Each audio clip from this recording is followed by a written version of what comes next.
Onde pousar um avião num lugar onde não há espaço?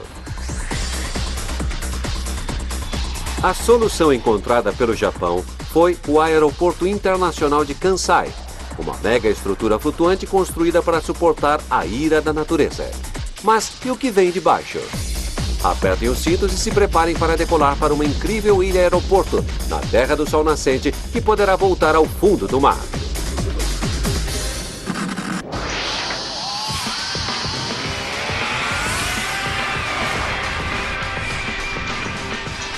Obras incríveis.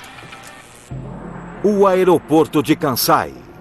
Esta é Osaka, antiga capital do Japão e área de recreação do último samurai, e que agora é conquistada por uma geração que dança ao ritmo da própria batida. Com 2.600.000 habitantes, uma nova energia levou este lugar a se tornar o centro comercial e industrial do Japão ocidental. Mas, para poder competir com sua irmã maior, Tóquio, Osaka precisava encontrar uma forma de atrair grandes investidores. A solução seria um aeroporto muito maior. Mas as autoridades enfrentavam um problema de dimensões monumentais. Onde colocar um novo aeroporto grande o bastante para atender a demanda atual, sem a poluição sonora que estraga a vida de muita gente? E não vamos esquecer que o Japão é uma ilha do tamanho da Califórnia. E esta região é parcialmente montanhosa e tão densamente habitada que encontrar um grande terreno vazio em Osaka é como disputar um descanso de braço num 747 lotado. Então, em vez de mover montanhas, as autoridades decidiram escalar uma, criando um plano para construir um aeroporto diferente de todos os outros. A grande decisão? Se não há espaço para pousar aviões na cidade, por que não pousá-los fora da cidade em outra ilha? O único problema é que teriam de construí-la primeiro. Em 1987, a construção da maior ilha artificial do mundo teve início a 18 metros de profundidade, no meio da Baía de Osaka. 7 anos depois, o mundo ganhava seu primeiro aeroporto internacional, flutuando no meio do oceano por conta própria. Um verdadeiro oásis para os pilotos. É como uma joia num buraco negro. É fabuloso quando vemos as luzes que estão lá. É realmente bonito. É muito bom porque não há obstáculos. Fica no meio da água e não tem perigo de acertar nada no caminho. Bem, nada a não ser a pista. O Aeroporto Internacional de Kansai é agora um dos mais movimentados do Japão, por onde passam 300.000 passageiros por semana e aberto 24 horas por dia.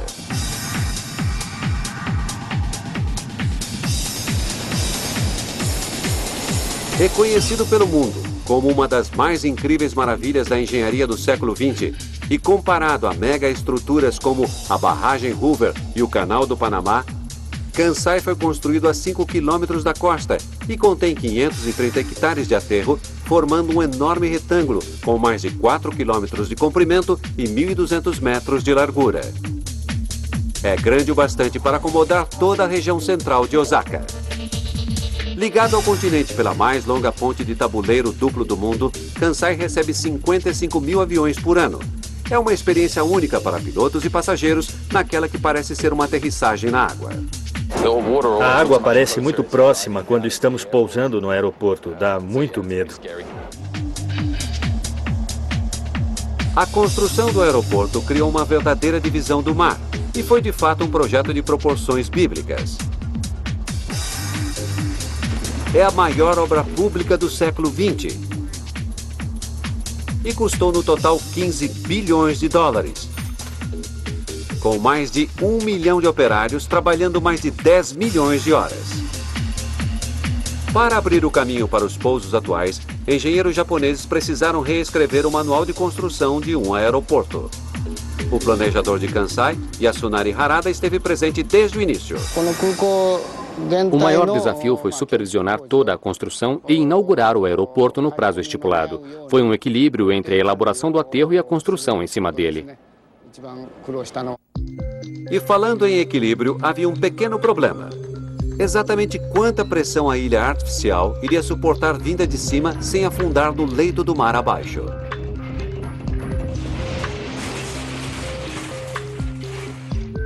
Nunca alguém havia tentado um projeto de aterro tão longe da costa e em águas tão profundas. Os dois fatores poderiam criar problemas. O gerente de engenharia foi Shinya Suzuki. Há um depósito de argila no fundo do mar. É uma camada de argila muito mole. E se ela continuar afundando após a construção, pode causar problemas para o aeroporto. Muito bem. Então o fundo da Baía de Osaka é feito de uma argila esponjosa que pode afundar. Não é o material ideal para ficar embaixo de uma pista de aeroporto. Seria como pousar um jumbo de 360 toneladas sobre um enorme prato de tofu.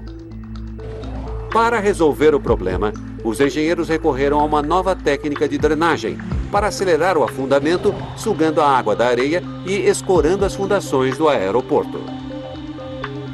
Confiante em suas técnicas, os construtores de Kansai deixaram de lado quaisquer receios e seguiram adiante com um plano para combater o afundamento, jogando vários metros a mais de aterro em cima por garantia.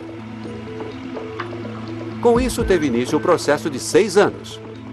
Primeiro, um quebra-mar de 11 quilômetros feito com blocos de concreto deu forma à futura construção.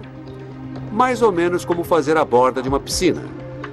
A diferença é que, neste caso, a estrutura imensa visa deixar a água do lado de fora. Em seguida, 80 barcas entram em ação, jogando 180 milhões de metros cúbicos de material de aterro dentro dos limites do quebra-mar. É o suficiente para construir a Grande Pirâmide de Gizé 70 vezes. Usando a tecnologia disponível na época, os construtores monitoraram e mediram a deposição da terra para garantir que o aterro compactasse de maneira uniforme, evitando afundamento desigual. Assim que a face da ilha começou a emergir da água, 2 grandes marcos do aeroporto começaram a ser construídos. O terminal de passageiros criou um problema arquitetônico que desafiava até mesmo os melhores construtores. O terminal tinha de ser leve para haver acomodação mínima. Mas que material leve seria forte o bastante para resistir às visitas frequentes da Mãe Natureza, trazendo tufões e terremotos à área? Foi quando entrou em cena o famoso arquiteto Renzo Piano, criador do polêmico Centro Pompidou, na França, aquele prédio colorido com o interior na parte externa. Piano apresentou um projeto que deixaria todos em Kansai felizes: engenheiros, construtores e usuários do aeroporto. Sua ideia?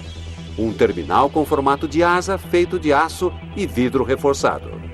Com 1,5 km de comprimento, a estrutura característica de Kansai é um dos maiores edifícios com vão único do mundo. O desafio seguinte para a conclusão do aeroporto era a questão do acesso. Se colocarmos um aeroporto no meio do mar, como fazer com que caminhões cheios de amendoim e furgões carregados de malas cheguem e saiam com eficiência? A resposta veio com a construção da ponte Skygate. Com o uso de gruas flutuantes, operários construíram um pilar de cada vez, unindo as peças como um jogo de encaixe gigante. Atualmente é a maior ponte de pista dupla do mundo. Com 3.750 metros de comprimento, tem 6 pistas para veículos em cima e 2 trilhos para trens embaixo. É alto o bastante para navios passarem por baixo e baixo o suficiente para os jatos passarem por cima.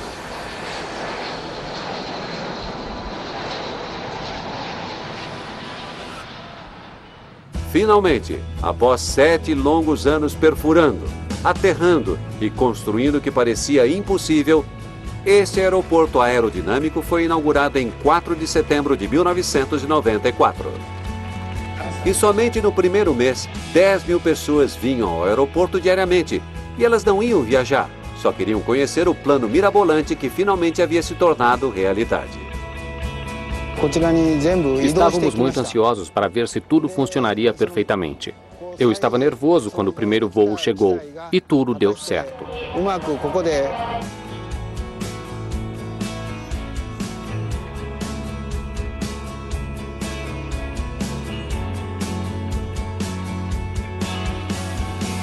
Um milhão de operários, mais de 200 milhões de toneladas de material, 10 milhões de horas de trabalho intenso, ocupando o mar e abrindo os céus para um futuro brilhante que estava pousando.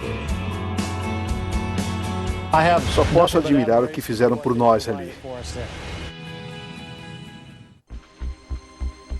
Quando a poeira deste grande projeto de construção finalmente assentou, surgiu a notícia de que outra coisa também estava assentando. O aeroporto está afundando, a ilha está mergulhando na água? E afundando um pouco mais rápido do que os construtores tinham planejado. Durante as obras, a drenagem da areia fortaleceu a primeira camada de solo mole da baía, ajudando a acelerar qualquer afundamento em potencial. Mas foram as camadas mais profundas, o solo que não pôde ser drenado, que logo se tornou um problema. A camada mais funda continha o chamado solo diluvial. Como não havia trabalhos publicados sobre como esse tipo de solo assenta no fundo do mar, engenheiros precisaram estimar a velocidade em que isso ocorreria. Em 1999, no 5º aniversário do aeroporto, ficou claro que as estimativas estavam totalmente erradas, pois toda a ilha já havia afundado mais de 8 metros, algo que deveria ocorrer somente 40 anos depois. As duas maiores perguntas que as autoridades se faziam eram se o afundamento pararia ali e como tudo aquilo que acontecia lá embaixo afetava as estruturas em cima. No interior do terminal de última geração, existe uma solução simples para tentar vencer a batalha entre a Mãe Natureza e o Pai Tempo.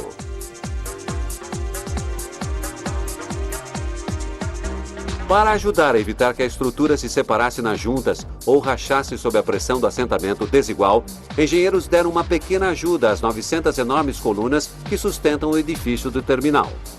É um sistema simples que pode ser facilmente compreendido por quem já trocou o pneu do carro. Primeiro, cada coluna é equipada com um sensor ligado a um sistema computadorizado. Quando a ilha se afunda, o sistema indica o local que deve ser erguido e os técnicos vão para lá. Em seguida, macacos hidráulicos, cada um capaz de erguer 300 toneladas, são inseridos entre o chão e a coluna em questão. Em seguida, o enorme suporte é erguido e placas de metal são colocadas, uma por vez, para devolver os andares superiores à posição anterior. É um delicado jogo de equilíbrio, semelhante a calçar uma mesa que está balançando para evitar que seu saquê derrame. Quando o procedimento é terminado, o subsolo fica no mesmo nível, enquanto o primeiro andar sobe um pouco. Mas quando erguemos o teto de um prédio de 2,7 milhões de toneladas, as coisas no subsolo podem começar a parecer meio estranhas. Por esse motivo, foram tomadas medidas para manter as coisas alinhadas, literalmente. Por exemplo, foram instaladas paredes duplas presas ao primeiro andar. Quando o piso é erguido, as paredes acompanham, da mesma forma no subsolo.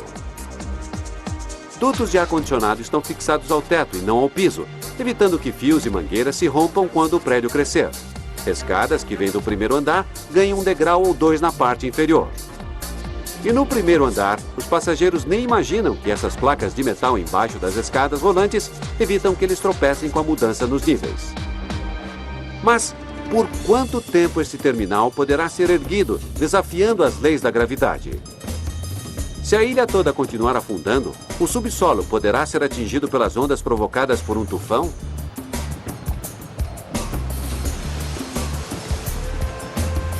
Segundo os administradores do aeroporto, a acomodação do solo diminuiu significativamente. Isso significa que o afundamento desigual está se tornando cada vez menos frequente. Na verdade, engenheiros do aeroporto afirmam que o afundamento diminuiu para 5 centímetros por ano, em vez dos 5 centímetros por mês que ocorriam durante a construção. Acredito que resolvemos o problema, mas nunca saberemos até estar terminado. Assim, o aeroporto não vai se entregar sem lutar, mesmo que Sir Isaac Newton esteja no outro corner. Mas, se a acomodação desigual não acabou e continua a afetar as fundações do aeroporto, não podemos pensar só nos edifícios. E a pista? Sem ela não existe aeroporto. Desde que acomode por igual, a pista inteira fica rebaixada. Mas não é problema, desde que seja plana. Acomodar-se por igual, mantendo o mesmo ângulo, é o que importa. Não é problema algum. Não está afundando tão rápido. Eles terminarão a outra pista antes que esta fique sob a água. Eu não me preocupo. Assim, o segredo foi revelado. A equipe de engenharia de Kansai está tão confiante no triunfo sobre o oceano que estão repetindo o feito, construindo uma segunda ilha com uma nova pista. Mas antes que essa ilha da fantasia se torne realidade, como os passageiros se sentem com a possibilidade da pista atual ser tirada debaixo deles. Acho que estamos confiantes na capacidade dos engenheiros japoneses. Eu me preocupo mais com terremotos do que com o afundamento da ilha. E eu soube que toda essa estrutura foi projetada para evitar maiores danos em terremotos. E ele tem razão. Além de estar em solo instável, Kansai está no meio do vórtice volátil de desastres naturais chamado Círculo de Fogo do Pacífico, onde ocorrem terremotos, tsunamis e alguns dos piores climas do planeta. Temos muitos tufões e terremotos neste país. Esses fatores foram levados em consideração na fase de projeto.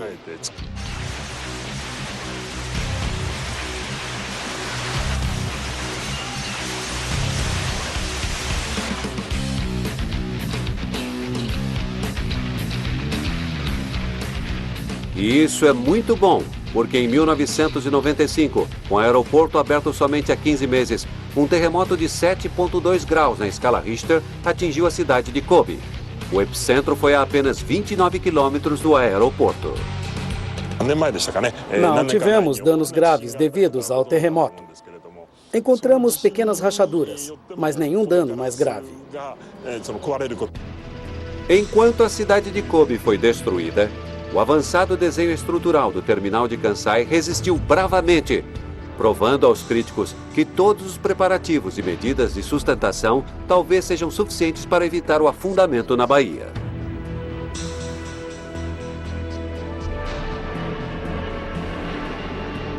Um recinto gigante com vista e um projeto inteligente. Os vidros são todos fixados com juntas flexíveis para resistirem aos ataques da natureza. Todos os anos, a região de Kansai é castigada por tufões tropicais, que geram ventos de até 300 km por hora, trazendo consigo ondas gigantes. Isso não é nada bom para um aeroporto cercado de água e que está afundando.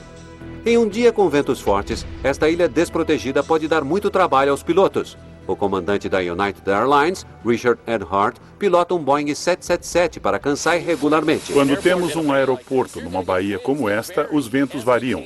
Quando nos aproximamos, o vento pode estar a 20 nós na asa direita e talvez esteja a 8 ou 10 nós mais forte no nariz. E na traseira podemos ter um vento de 19 nós. Os ventos variáveis sob as asas mantêm os pilotos atentos e os controladores de voo ansiosos. Mas, embora o clima turbulento seja uma constante aqui em Kansai, a segurança também é.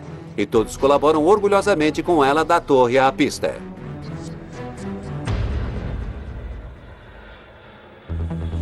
Em 2004, o Aeroporto Internacional de Kansai celebrou 10 anos de operações como o novo portal do Japão para o Pacífico, recebendo viajantes do mundo todo. E embora com 10 anos ele pudesse ser considerado apenas uma criança, comparado a seus irmãos mais velhos como Heathrow e JFK, esse horizonte artificial já estava experimentando algumas dores de crescimento que poderiam ser um pouco prematuras. Todas as decolagens e pousos são feitos em uma só pista, e isso causa algum atraso. Mas quando tivermos a segunda pista, usaremos uma das pistas somente para pousos.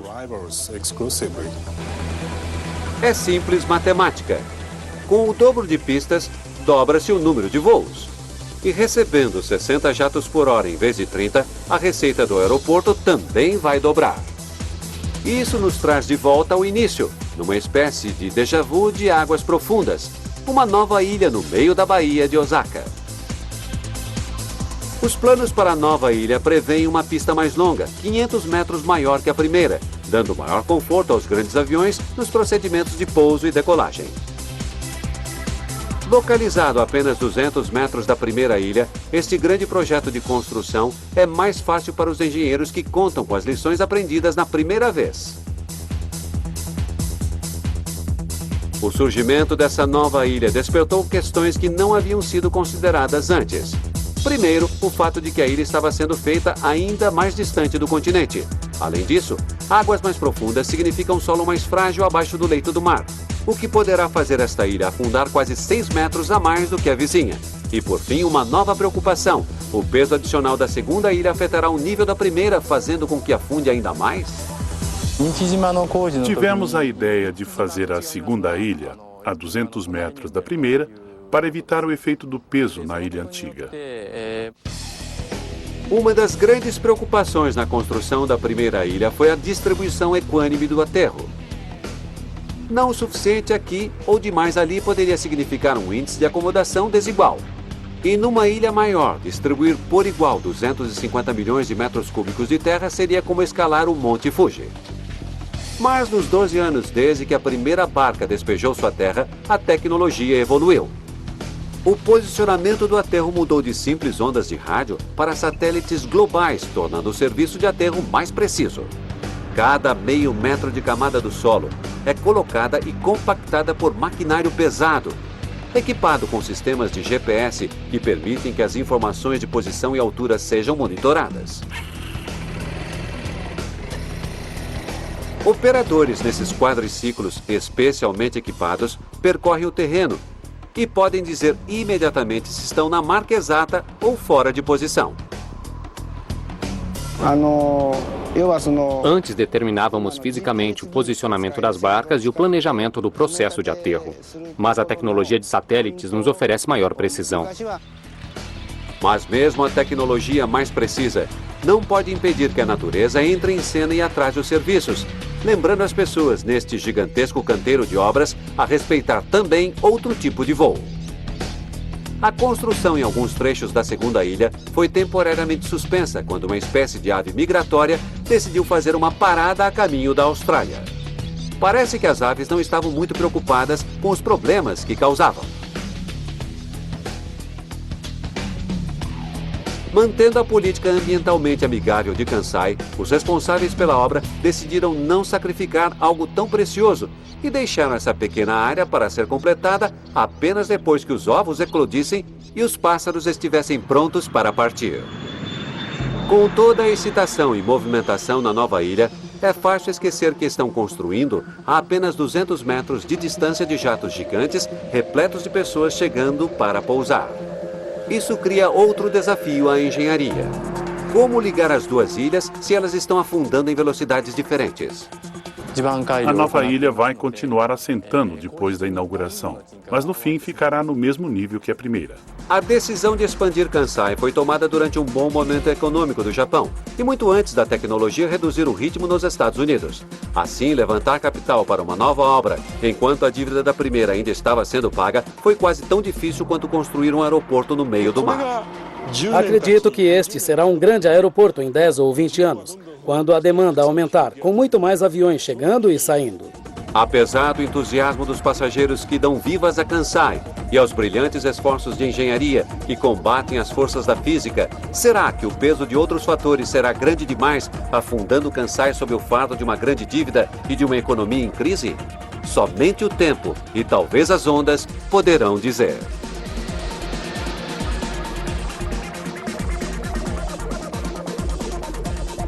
Versão Marshmallow São Paulo.